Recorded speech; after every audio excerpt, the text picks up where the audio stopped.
So without further ado then, Emma, I'll pass over to you and I'll sit back and enjoy myself.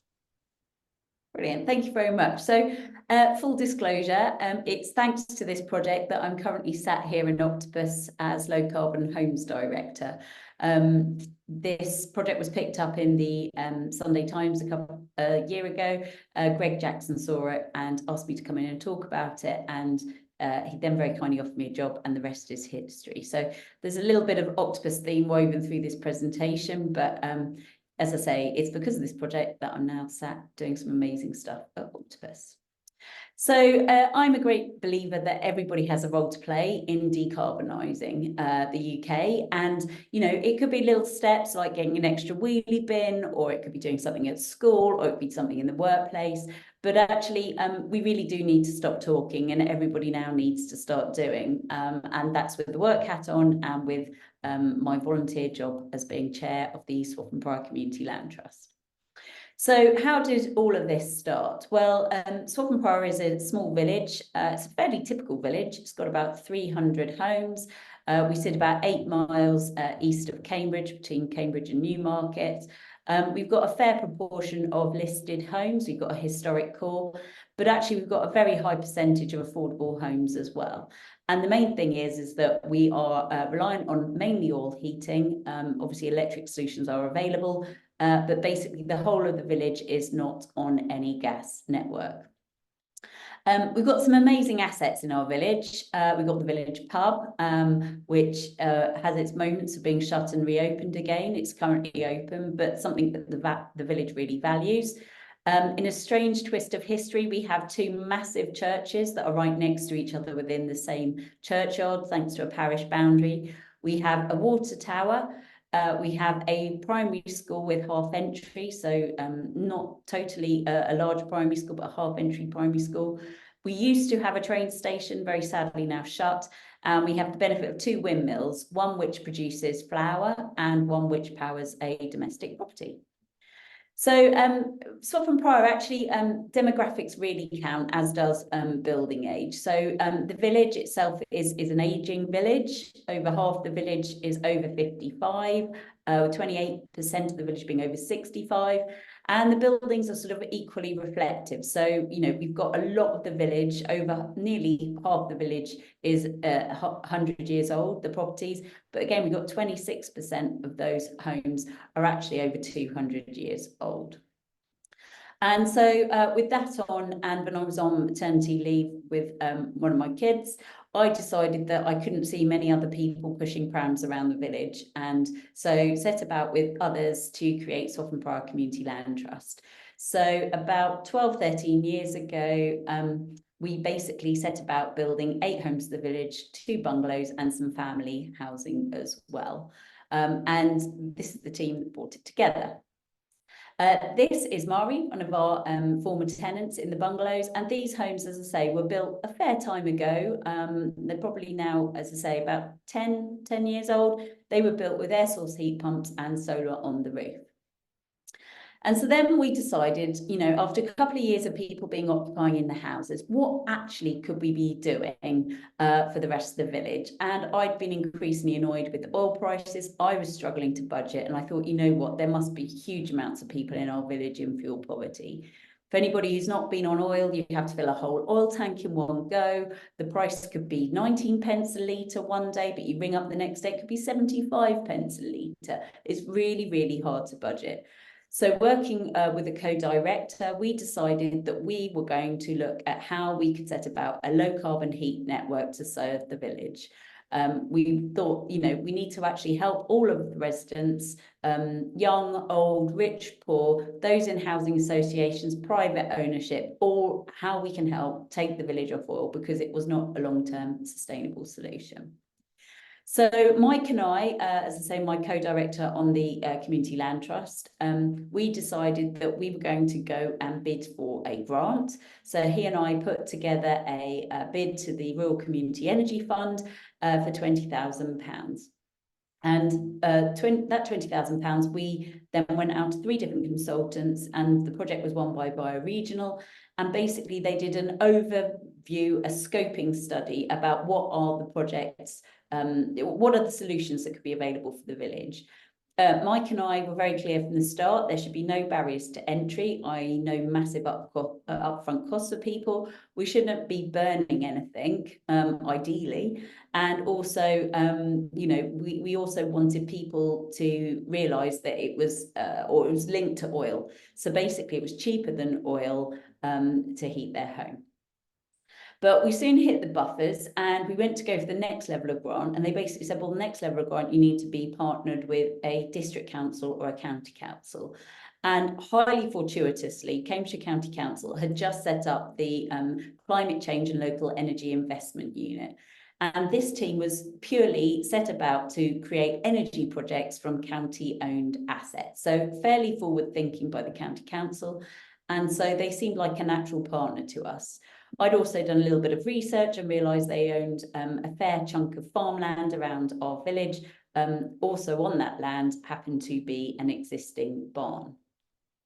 So we then came together with the county council, who appointed their framework contractor Bouygues. So unfortunately for Bioregional, we had to say sorry, but we've now got to partner with Bouygues Energy and Services, now rebranded to they've rebranded to, can't remember, sorry, I'll come to me. And but anyhow, the three of us came together, sorry, Equans is their new name. The three of us came together and we created the project name of Heating Swaffham Prior. So roll forward another year, and together we put forward another funding round to the Heat Network's delivery unit.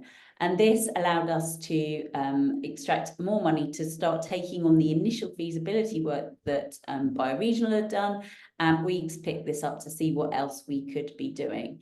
And so actually what we spent a lot of this money doing was evaluating what the proposition might be, working with the community, and we also used some of the funding in order to go and install heat meters into 5 different house types to try and work out what our base load would be.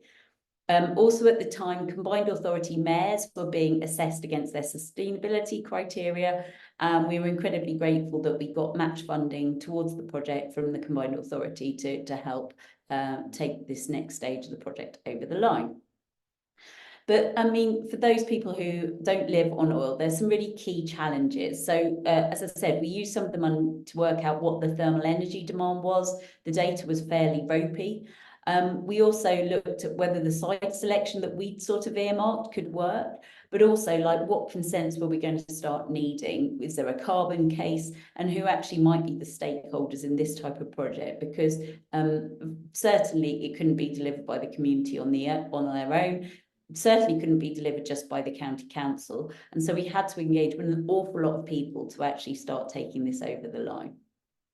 So we had an initial design concept, and the initial design concept was entirely borehole driven. So 200 boreholes to an energy centre, and that would have a backup. And again, we couldn't work it out quite what we were going to do, but a backup either oil or wood chip boiler that would back up the system at the energy centre, a connection to the grid, and then pump hot water around the village. Now, just to be clear, this is always has been a high temperature system, because the background temperatures that we picked up on basically said that we needed to be pumping water around the village around 70 degrees because of the large number of listed buildings, the type of leaky qualities of the buildings. And we also wanted something that would work with the existing householders, very much like the Danish models that are out there. So we wanted a system that worked with the existing housing stock.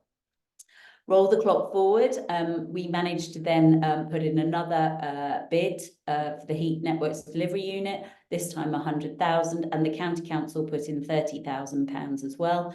And this really was the gateway moment. So with this money, we were allowed to go and then trial a borehole in the field just to see actually could the temperatures of the ground reach what we needed. And actually allowed us to do a lot more investigations into utilities that were in the road, and some hydrological testing as well. So, you know, again, another baby step forward, but actually a really, really crucial step to see could the boreholes work. But as we move forward, the funding started to change, and we started thinking, well, do we actually want to just rely on one heat source? So we then decided that actually maybe we could start adding some industrial air source. At the time, not many schemes had got industrial air source running them, but we thought, you know what, if we could combine technologies, actually the energy centre could become more efficient. And so what we thought was what else could we do as the backup boiler system? We don't want to be burning anything. That really wasn't the scope of the project. So after a lot of head scratching, I have to confess the brilliant people at Bouygues came up with the idea that why don't we just have 4 thermal stores? So you can see there 4 big rectangles, and that represents the 50,000 litre each store, which just stores hot water. So a really simple solution after months of head scratching about how we were going to get around it. So the next round of funding then came in January 2020. This again allowed us to then move the project forward for another step. And this was actually to go design the scheme properly and actually get the planning application ready. Again, an awful lot of stakeholder management, an awful lot of legal work was funded here, because we hit a bit of a bit of a big stopper, where the County Council's Highways Department told us under case law, Norfolk County Council versus Callaghan, that we couldn't install a private heat network into adopted highways. So again, a bit of head scratching, some money spent on lawyers, and basically we found the 1976 Local Government Act, which then enabled the county or a district or a borough to install heat network pipes for district heating. So a big breakthrough moment, together with an awful lot more project management work in terms of actually how could we bring this to fruition. But then we started to get a little bit more bullish as the project got on. And we thought, you know what, instead of being low carbon, do we think we could actually get this project to 0 carbon?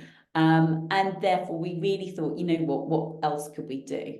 And there was a slightly fortuitous moment where somebody happened to say, look, the county council are putting a solar farm, as the crow flies, about 7.5, 8 kilometres away. What if we had a private wire from the county solar farm came into the energy centre? It would provide resilience to the project because the county owned the asset.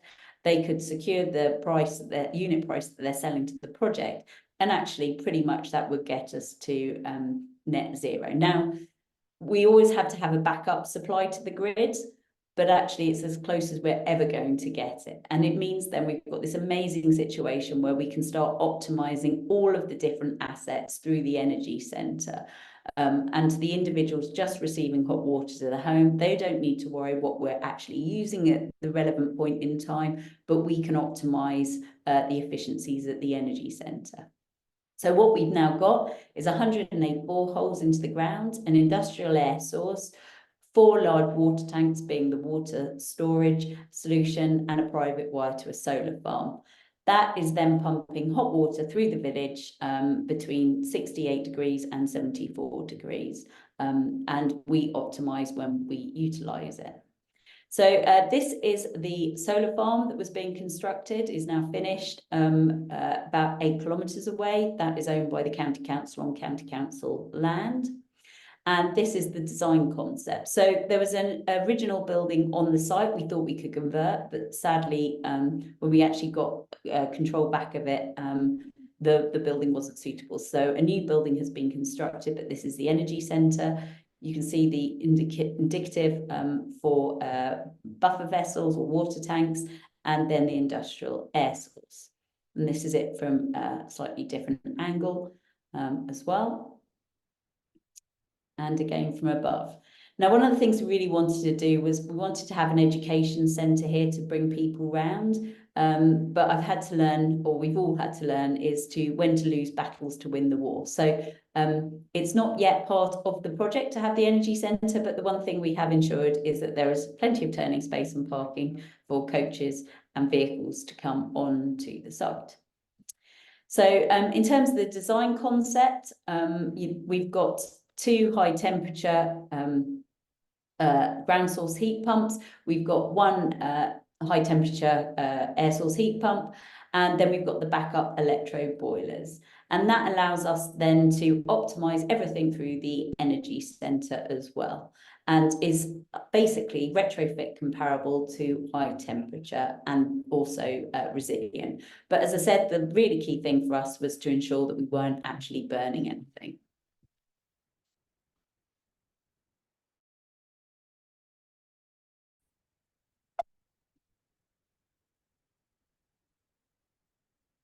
So we've also got 50,000 litre thermal stores, and we have 4 of them. That's our backup system. And we think this helps make the whole project be highly resilient. It also means that we can ensure that if anything goes down, we're there very quickly in terms of backup supply. So if the ground source goes down, we can bring in the air source, we can bring in the backup boilers. So that's one of the things we really wanted to make sure, that it was completely resilient in terms of selling this concept to the village. Sorry, I'm having problems with my system. I'm just going to come back up. I think there we go. So then in terms of then getting planning permission and getting through COVID. So one of the interesting things was during the COVID period, actually lots of people were at home, and that provided us with a great opportunity to find out really interesting things about people's boilers. So it turns out when people are quite bored and at home, they're more than willing to join a Zoom call on their phone and show us their boilers, so we understand what technology is out there. So we did an awful lot of work during COVID, prepared the planning application, put that in. Again, lots of online community events talking about the project. And then we also put in for a further funding bid. We raised an amazing £3.268 million from the Heat Network's delivery unit, and together with a local authority and backing of them, taking the project forward. The project is run by the County Council, owned by the County Council, and we are built by the County Council. We managed to get that through all of the council's different investment and sustainability units, and we were able to realise our dream and start on site. So this is pictures of the project in construction. As I say, we've got the new barn, the 4 thermal stores to the right, and then you can see the industrial fan bed from above. And this is what it looks like from the side. The vent you can see there is just in case there's any issues with the ammonia that is in the heat pumps as a vent, but there's nothing being burnt on a regular daily or annual occasion. That's just there as an emergency vent. So on the whole, existing barn replaced with new building, and then the additional piece is the fan beds and the thermal stores. This is the site during construction. We also had archaeology in this field, so you can see some of the runs of the pipe network. That was the one key to avoid the archaeology. We didn't want to be disturbing anything or adding any further costs to the project. And that pipe network comes from the boreholes, the 108 boreholes, up to manifolds, and then runs back into the energy centre.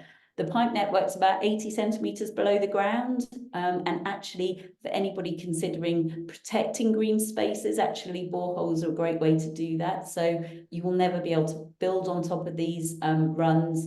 Foundations will percolate the pipe network. So the pipe network is effectively stopping any further construction above the ground. These are our 4 water tanks that store the backup water. And this is a view of the work, the digging work and the trenches going in from above. And this is a slightly close-up view of the pipe network running up to the manifolds and then down to the energy centre. One of the interesting things is actually having to do stuff to the existing road network. We found a lot of pipes we weren't expecting. Here we thought the ground was going to be about 15 centimetres deep in tarmac. In some areas, it was actually 1.5 metres deep. We did cause an awful lot of chaos with temporary traffic lights in the village. Disruption is part of the course of doing a project like this. But actually now the mainframe has gone in and it's now more localized connections. Actually, over time, the memory does fade and these things go away. But at the time, unexpected works, emergency closures of roads, it didn't make us the most popular people in the village. Was everybody happy? The honest answer is no. We did get a lot of people grumbling about the cost of the project, but actually it turns out it was down to very localised grumbles. People got angry just because their wheelie bins were being put back at the wrong house, that for a couple of days they couldn't get on their driveway all the time they wanted to. People were quite scared by this project. A lot of people, a lot of misinformation, bearing in mind this was 3 or 4 years ago, you know, lots of stuff out there that people didn't really understand, and therefore the voice of the NIMBYs and the climate change deniers did seem to raise a head when we proposed this project. We spent a lot of time having to deal with points raised on Facebook. If there was any project anywhere that could be justifying a position, it tended to get put on the Facebook page. For example, seismic activity at the Eden project was posted. I mean, they were going down kilometres, we were going down 200 metres. We also, you know, had a lot of people, if there were other contractors or utilities doing work, we kind of got the blame for it as well. And then if you look at the bottom right-hand corner, it got to a point where we just tried to embrace all the comments and get ahead of it. So, you know, we weren't responsible for the blue sign that people were moaning about on the road, the Anglia Water diversion, a solar farm proposal was not us. We didn't also put in the application for the pop-up campsite, and we weren't going to be responsible for the football match, the England match that was going on that evening. So we tried very hard to engage with people on Facebook, be it providing informative works like you see in the middle, or you know, trying to literally keep a jovial view of the world. The Daily Mail also picked up on the project. Unfortunately for us, there was one day where the traffic lights all went to red. We caused pretty much a 5 or 6 mile tailback through a couple of the villages. Didn't go down so well. One of the writers of the Daily Mail and the Spectator lives in those villages and decided to sort of have a bit of a go at us. But what's really interesting, in all honesty, is the comments that were on the website. If you have a look at the ones that got the greatest green arrows up, over 1,200, basically it's people saying that we can't afford all this eco stuff, that none of this technology will work, that we're crackpot green project, and this is a folly. So you know, we got an awful lot of people agreeing with this view of the world. Then also, the odd person did stick up for the project and said, this is what we really need. You're shameful, you're ignorant old fools. But obviously that got over 100 people with a red arrow down. And someone also said they were backing the project, and that got over 140 red arrows down. So it goes to show that the world out there is not totally ready for everything related to sustainable projects. You know, and what really made us realise is we've got to get these big global issues down to the man and woman on the street.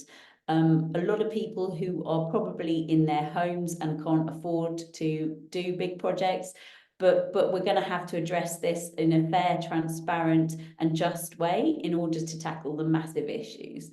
And I think one of the things that happened during the project is Greta came on board in terms of all of the discussion on the news, but also there was some fairly big consultations about phasing out fossil fuel heating in off-gas communities. And at that point in time, it was basically saying no new oil boilers would be able to be installed from 2026.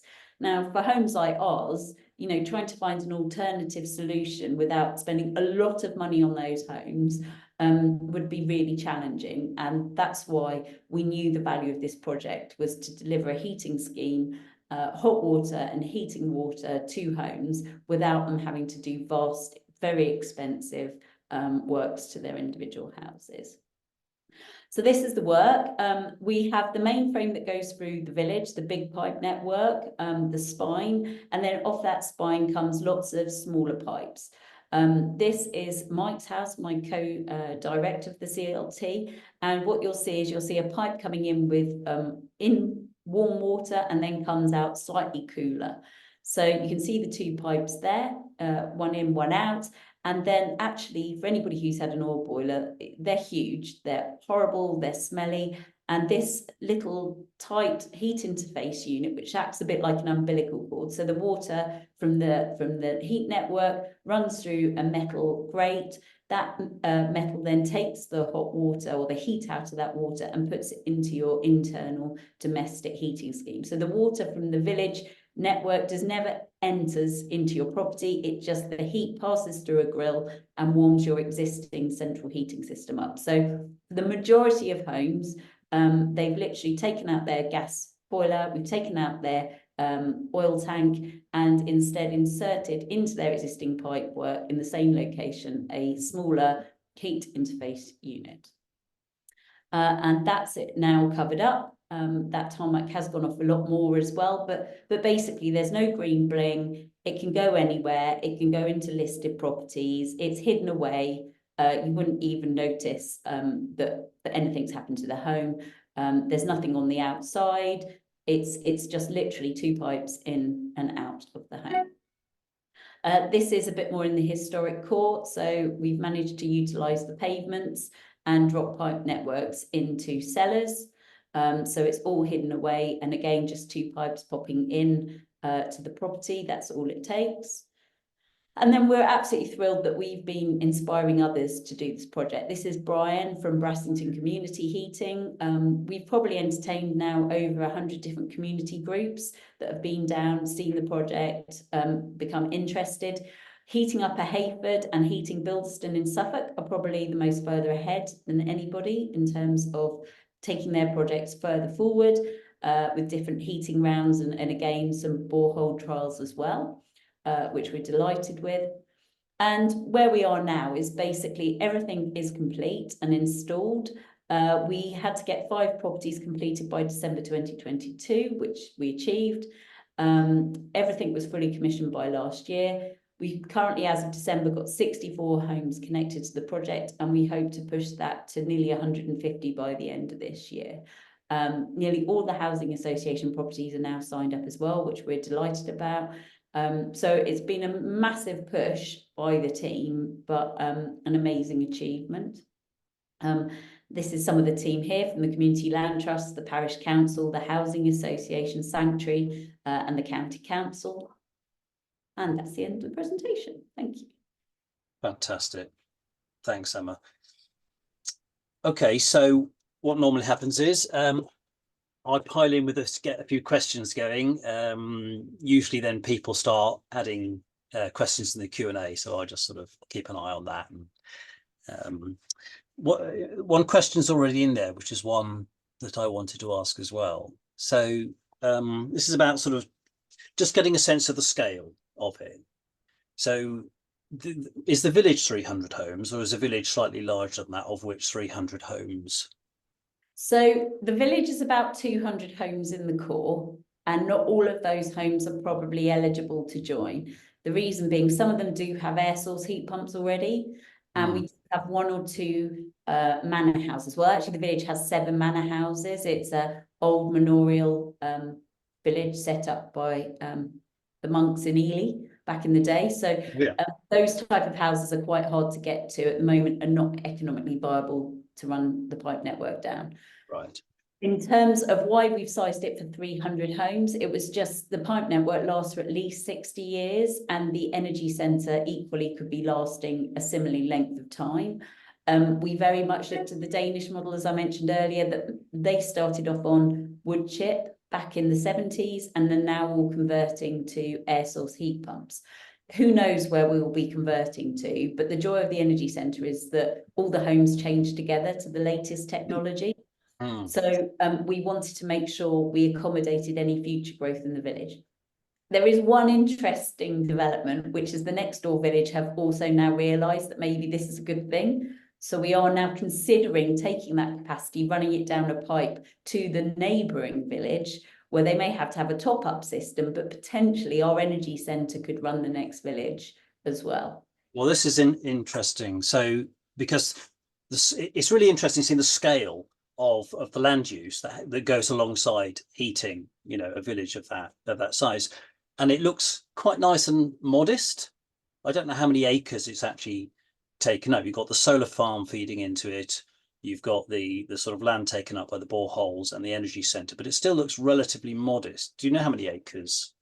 So the field is 18 acres, but we certainly didn't use all of that. I'd say that we've probably used 60% of the field. Hmm. At the very end of the field, we have an ancient earthworks, which is protected. Hmm. We did actually get planning permission to put a little bit of solar on the site as well, but we ditched that in favour of the connection to the off-site solar. But there's nothing to stop you, having put the boreholes in, put the solar on the land above, potentially. Yeah, It would be careful consideration, but potentially you could utilise the same space. that's a very efficient. That would be a very efficient use of Yeah. land. Yeah. But the barn is an agricultural building. It's the same size as the grain store that was there before. And the water tanks don't take up a huge footprint. No. It's small enough that you could tuck it away into most settings. Hmm. Hmm. Okay. So just trying to then understand, because what this is leading on to is a question of, is this strategy of supplying heat from a district heating system, how does it, does it stack up against putting individual air source heat pumps on homes? So before we maybe sort of try and tackle that, could you tell us a bit about how how you managed the heat metering of the cost of everybody's usage? Where were the heat meters? How's that handled? And I think you capped the price per kilowatt, did you, based on oil? What was your sort of benchmark there for? That's right. So we had 5 different heat meters on properties, and we chose 5 different house types. So we have a detached listed house, we have a terrace house, we had a 70s semi-detached house, and then we had another couple of house types, a bungalow, etc., as well around the village. Yeah. And so we could see what we needed to get to look at all the peak load. It's not also as simple as house type. As you remember probably back at the start, we have an awful lot of elderly people in the village. They spend an awful lot longer in their home and need more heat. So there's always a carbon discussion, there's a cost discussion, and then the what are you trying to achieve discussion, i.e. keeping vulnerable people warm is equally a value to carbon. And so that played a big part as to what we realised we had to get the temperature to. Now, we are going to monitor that every year, all the time, and the energy centre can adjust to that. But we had to know what we needed to achieve in order to work with every single home, because, again, very aware of our village has those people who could afford to do something, but probably not motivated to do. There's people who can afford to do something that have possibly done something already. But a vast majority of the village, bearing in mind the expense it takes to get a mortgage in our village or rent in our village, do not have spare cash floating around to do this type of level of innovation. We also wanted it to be fair. So to peg it to the price of oil seemed the right thing to do. So it pegs on the oil index, so it goes up and down. So the unit price of heat people buy in is pegged. So it actually went down this January, but similarly it could go up as well. And for 5 years it's pegged to oil, and then it's tagged to electricity, knowing that the transition was coming. 5 years. Okay. So basically you're guaranteeing to everybody that their heat consumption won't cost more than the price of oil per kilowatt hour. Correct. For 5 years. Yes. And then we also have a standing charge like you would do with any utility. And that is also there to help be a sinking fund for the energy centre. And that also covers the annual service of the heat interface unit. We had a community group set up to talk about what would be fair and how we should make that fair. And after lots of lengthy discussion, it was decided that we should do it on the size, the square footage or the square meterage of that home. Acknowledging, though, that there are lots of people, probably single or couples in homes that maybe are a lot bigger than what they need, but we had to make a fairness judgment in terms of how do you charge people? Is it on their council tax band? Is it on the size of their property? And after a lot of discussion, we decided to do it on the size of the property. So it's not per kilowatt hour. That's the standing charge we're talking Oh, about. the standing charge. Standing charge is based on the I see, yes. area of the home, and Okay. the kilowatt is for everybody, but it's pegged to oil. Okay. And are you quoting a kind of capital cost per home for the whole package? Everybody loves to quote a capital cost per home. That's the first thing that happens. And the first thing we have to say back is you're comparing apples with pears, because where do you compare improvements to the Bunsfield oil field and, you know, or oil plant and all the pipe network that runs from there to people's homes? You don't ever compare the whole gas network. No, that's right, because this isn't to be, I can see the logic of not saying this should be per home, because you're building a public infrastructure. Where is that normally accounted for?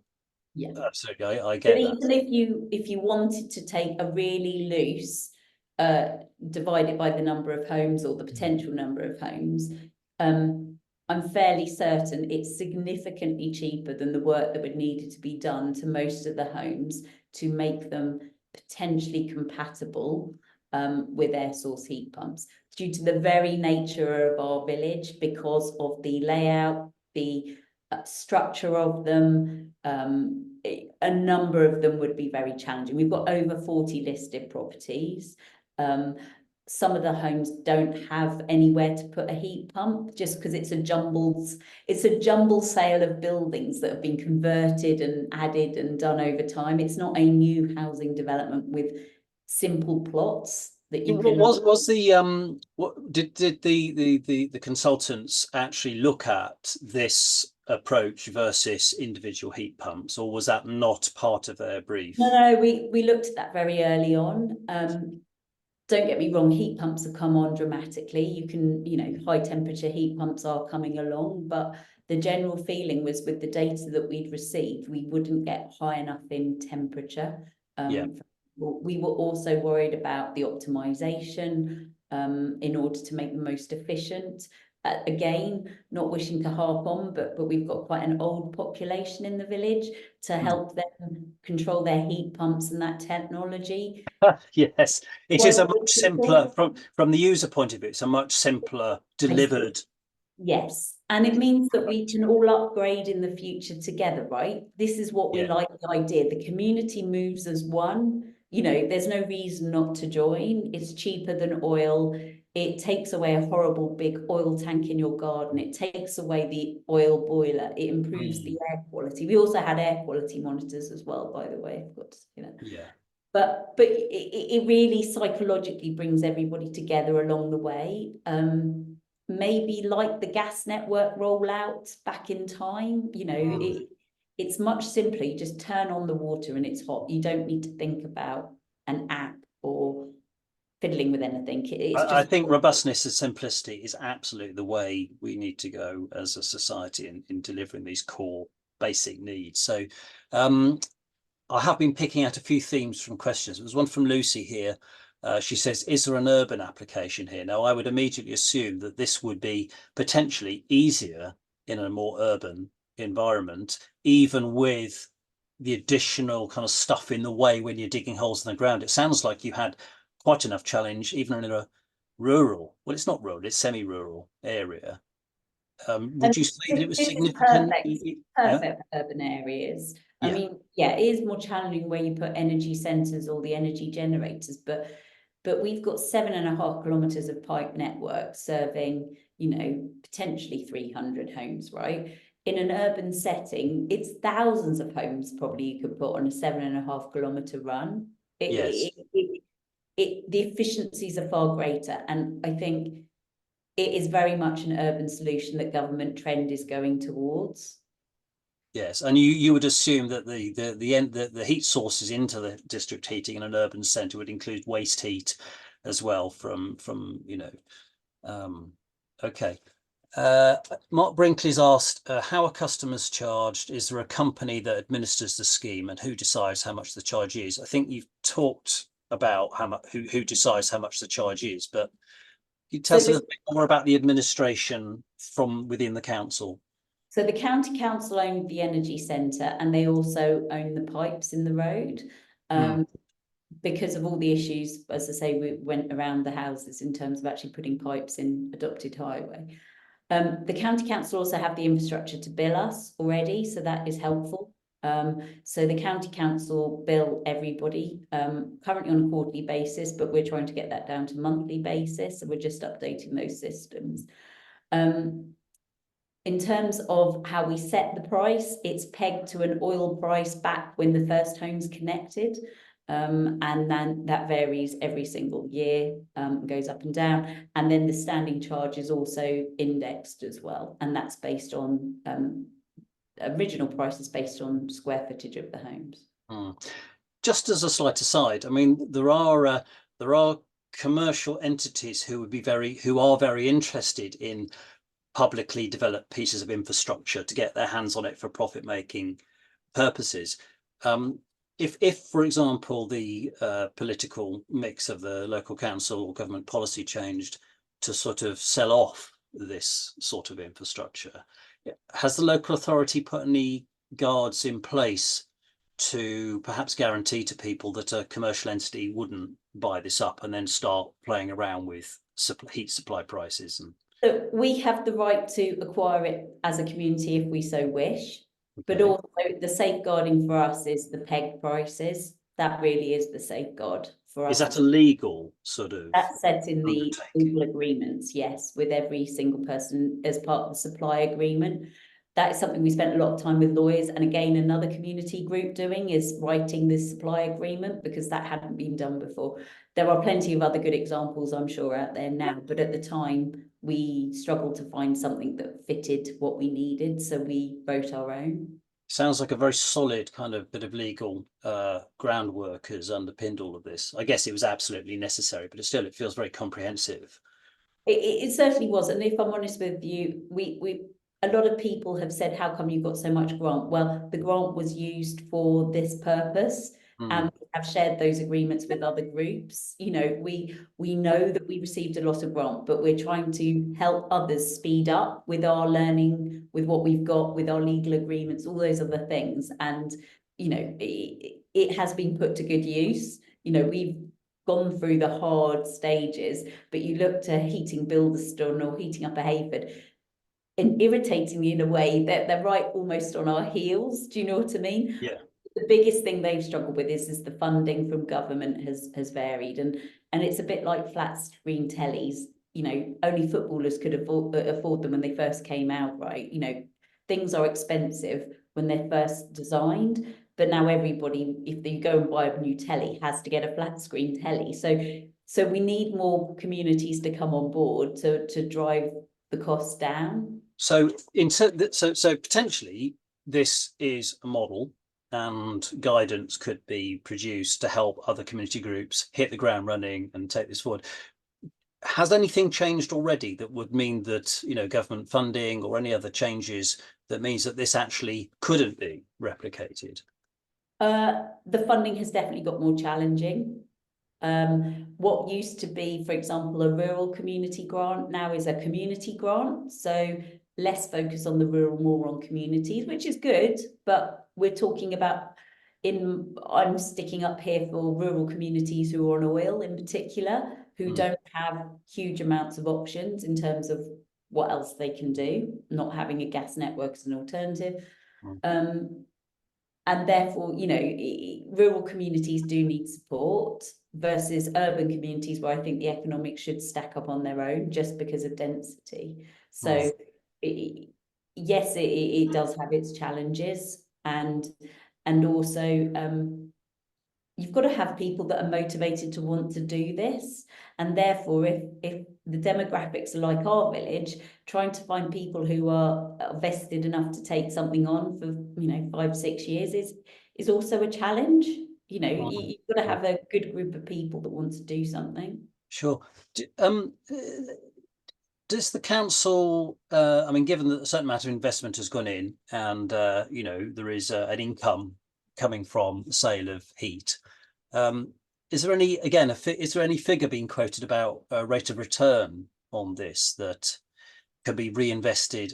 I mean, I'm assuming that at some point there's the potential for generating surplus, which would be reinvested into the scheme. What's the balance there? It's safe to say that the county council are taking a very public sector view on the return on this. Yeah. They are not getting the same level of commercial return as a commercial operator could want. They've obviously taken on a lot of risk with the project as well, for which we're incredibly grateful. So therefore, I don't think the economics without the grant would make this project stack up. As I said, the things that we've learned, though, that make the next project cheaper is, for example, when we first drilled our first borehole, it took nearly a week. On the very last borehole, our site manager said to the borehole drivers, let's see if we can drill a borehole and get all the pipe network in a day, and they did. But they were only willing to really go for it on the last borehole. And as the site manager said, why don't you do that with the first one? Do you see what I mean? So the borehole operators got to know that they could test the equipment, got to understand what they could do. These things, we're teaching people these jobs. To be honest, it's the same with the day job, with heat pump installations, with solar installations. The more people learn, the quicker they can do it, and time costs money. So if you can do things quicker in delivery, similarly, if you can get through planning quicker because people can come and have a look at our project, if you can get through the consultation with the community quicker because they can come and kick the tires, these things, time is money. And if we can roll these things out quicker, every project moving forward will be cheaper. Absolutely. Yeah. Okay. I'm going to skip over a couple of the can you quantify the specific heat loss type questions, but might just touch on the aspect of some, whether you might be able to identify some answers, after the webinar for some of these technical. I'll come back to these. So, okay, come back to that one. I think you've answered, Tom Dollard has asked about the total cost, but I think you covered the total cost within your slides. So Tom, you could just watch again and pick out those figures. There was no private sector share in this, was there? This is pure, all public money. It is. It's grant money and the county council. Individuals, just so you're aware, the housing associations are picking up the standing charge for the housing association properties, because it also covers the maintenance of the heat interface unit. In terms of some individuals have had to do a small amount of work on their consumer unit fuse boxes to just sort out the interface unit. But actually what's been really nice is a lot of people now, and we've learned a lot about human anxiety on this project. A lot of people now are investing in their home. It's like the big headache, the big worry, the heating, the hot water, the house is still warm, the hot water still comes out the tap, are now doing their own improvements, and they can do it when they need to. It's not like this big, you've got to sort everything out today, tomorrow, you must do everything together. It's sort of helped compartmentalize it. So you've taken away the fear of the heating solution versus oil. That's gone. That's so we've got people now putting some people internal wall insulation in where it's suitable. Other people have been putting loft insulation in, looking at secondary glazing. Do you know what I mean? As and when money allows you to do it, you can do a little bit more, which therefore, if you insulate your house a little bit more, it just means you're not buying in as much heat. So this is Nigel Quinton was about to ask this. I was going to read his question. Does this do anything to reduce energy consumption? Will pricing incentivize this in the future?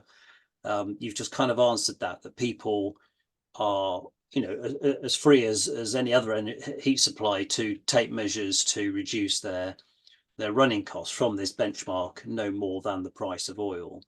And we've also gone out and got grants as well to help. So we've had some HUG funding, we've had some Eco4 funding, also to help assist. The housing associations actually improve their housing stock at the same time, because some were on electric system and have gone to wet systems. We've also had funding for those who are privately owned but on low incomes in the village as well. So at every stage we've tried to leverage in other funding to help those in the greatest need in our community. Okay.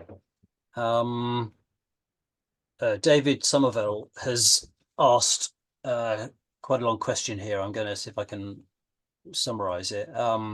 He starts by saying, what is the unit cost of electricity paid by the energy centre? I think this speaks to this private wire deal you've I got. can find that out for you, but that's the county council effectively selling it to itself. So I don't know. If I'm honest with you, I don't actually know.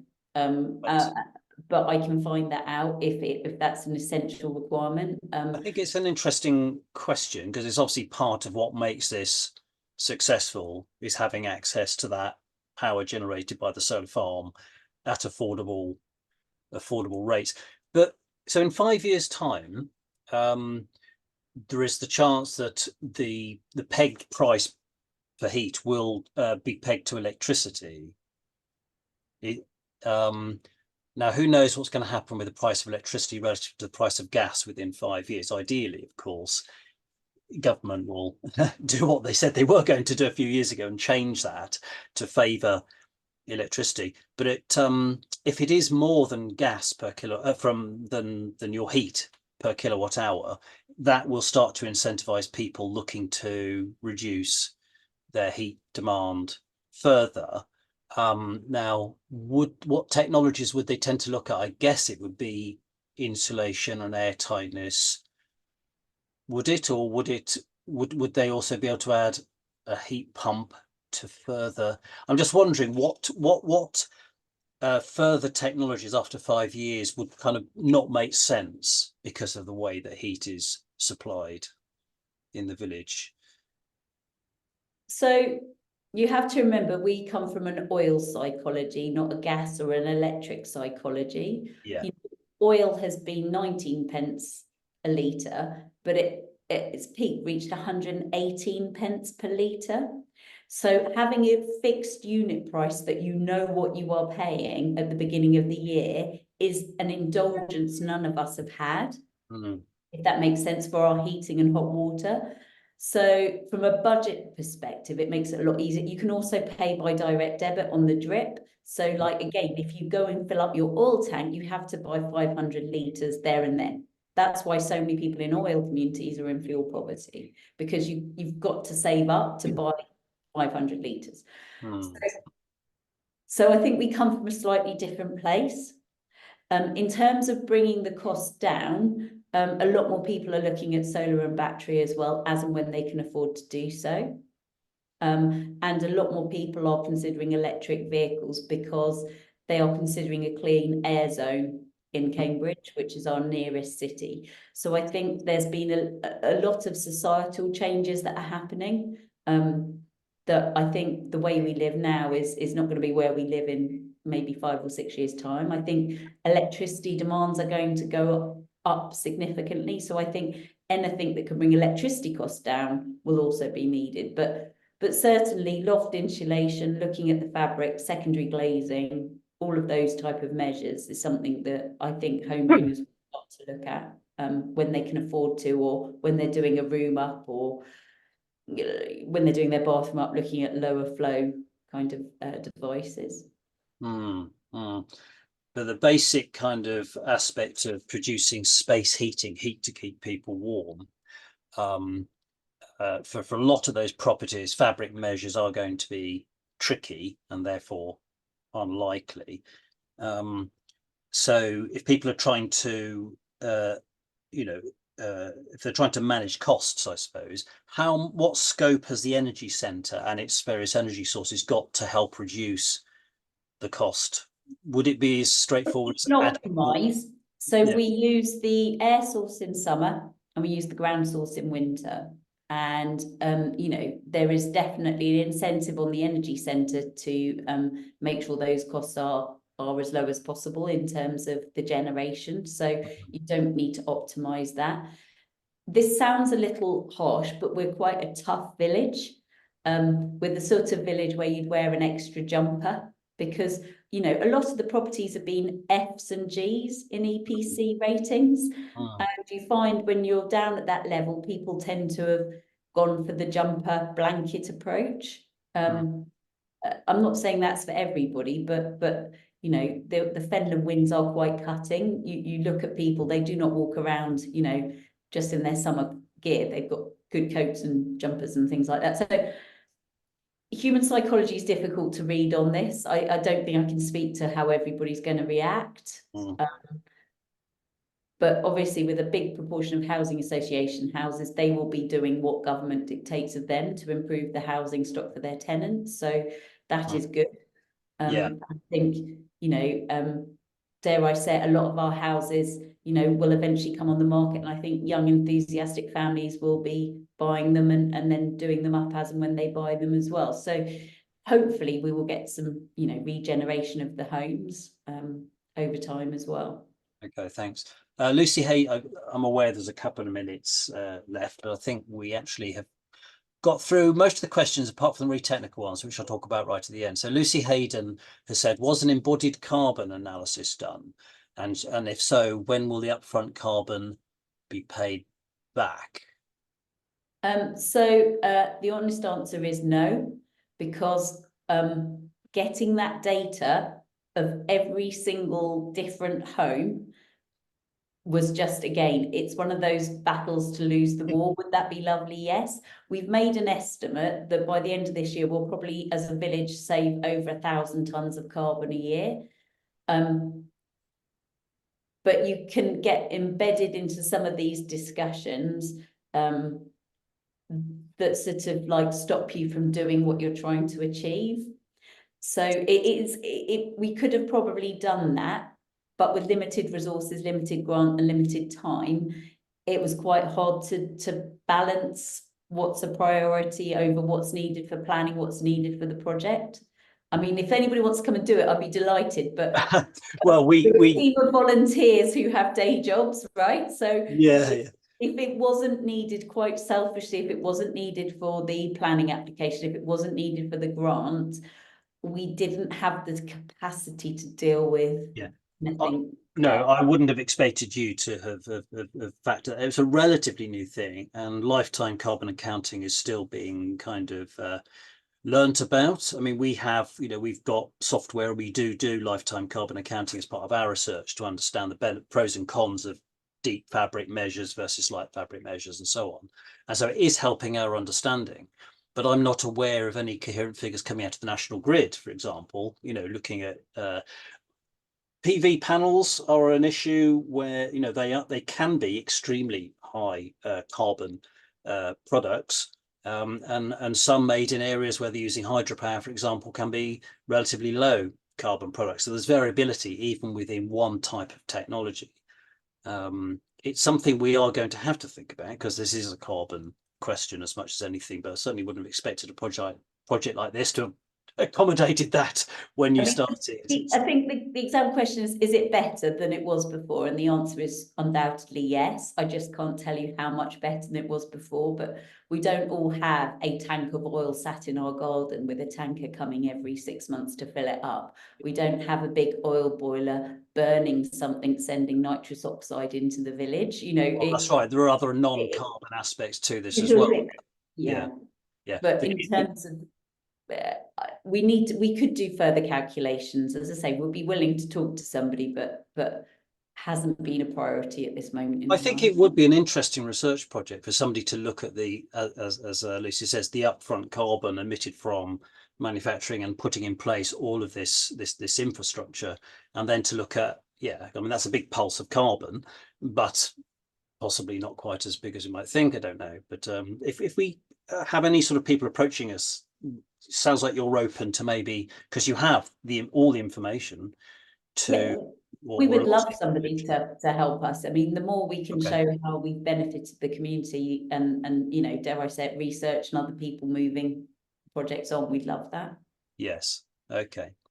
Okay, so I think given the time, so in terms of sort of like very specific questions about the design of the heat network, you know, the sort of heat loss from flow and return pipes and the way that the sort of you know, what levels of insulation we used underground in these flow and return pipes, stuff like that. I'll introduce you to Equans. They're our technical team. They are the best people, and maybe Miles Messenger, who's the sort of the lead from there, could talk to you or Do you answer think the. they'd be interested in running a technical webinar on it? I'm absolutely sure they are, and that's exactly where you should go ask all your technical questions, because that's exactly who I will go and ask myself. Right. Okay. Well, I think we'll approach them and see if they do a technical webinar, and then we can have that sort of webinar. Okay, great. All right, Emma. Well, I'm going to let you go. Really appreciate learning about this, and as I said, we're going to put this webinar out for everybody to see, and we'll push it because it's hugely important stuff. If you have any plans to kind of put out guidance or any other sort of case study material, do let us know so we can disseminate it.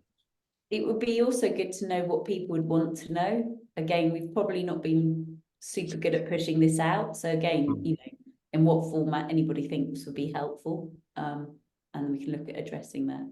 Do you think that people wanting to do the same, are they already got a point of contact if other villages want to sort of explore this? Has the council got anything to kind of deal with? Most people come to us, the community. So we talk to other villages and communities. So like I say, we're really grateful for the amount of grant that we've got. So we in return give hours of our volunteering time to show people around at the weekend or do talks or, you know, Zoom calls, whatever it takes really. Yeah. Okay. All right. Well, thanks again, Emma, and thanks everyone for coming. And we'll see you for the next AECB webinar.